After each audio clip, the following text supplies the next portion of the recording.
আসসালামু আলাইকুম ওয়া রাহমাতুল্লাহ। সুপ্রিয় বন্ধুগণ, আজকের এই ভিডিওটির মাধ্যমে আমরা পেট ব্যথা ভালো হওয়ার দোয়াটি আমরা শিখে নেব। আমাদের অনেক সময় নানান কারণে পেটে ব্যথা হয়ে থাকে। আমরা যদি এই দোয়াটি 3 বার পড়ে পেটে ফু দেই কিংবা পানিতে ফু দিয়ে সেই পানি খাই, ইনশাআল্লাহ আমাদের পেট ব্যথা ভালো হয়ে যাবে। আসুন দোয়াটি আমরা শিখে নিচ্ছি।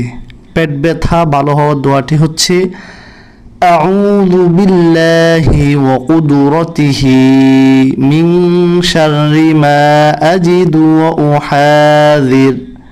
আমি আবার পড়ছি, আউযু বিল্লাহি ওয়া কুদরাতিহি মিন শাররি মা আজিদু ওয়া উহাযির। আমি আপনাদের সুবিধার্থে ভেঙে ভেঙে পড়ে দিচ্ছি।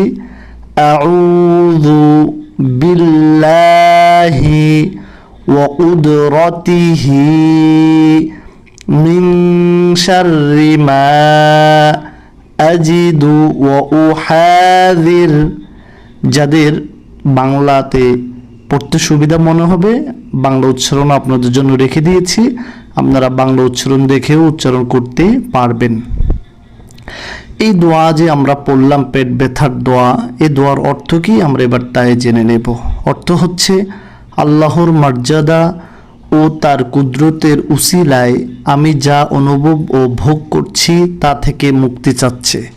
চমৎকার একটি দোয়া এবং অর্থ। আসুন আমরা আরো কয়েকবার এই দোয়াটি উচ্চারণ করে পড়ে নিচ্ছি। আউযু বিল্লাহি ওয়া কুদরাতিহি মিন শাররি মা আজিদু ওয়া উহাযির।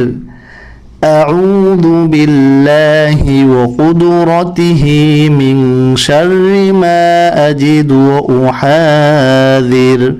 আমরা এই দোয়াটি পড়ব ভালো করে, ইনশাআল্লাহ আমাদের পেট ব্যথা ভালো হয়ে যাবে। ধন্যবাদ সবাইকে।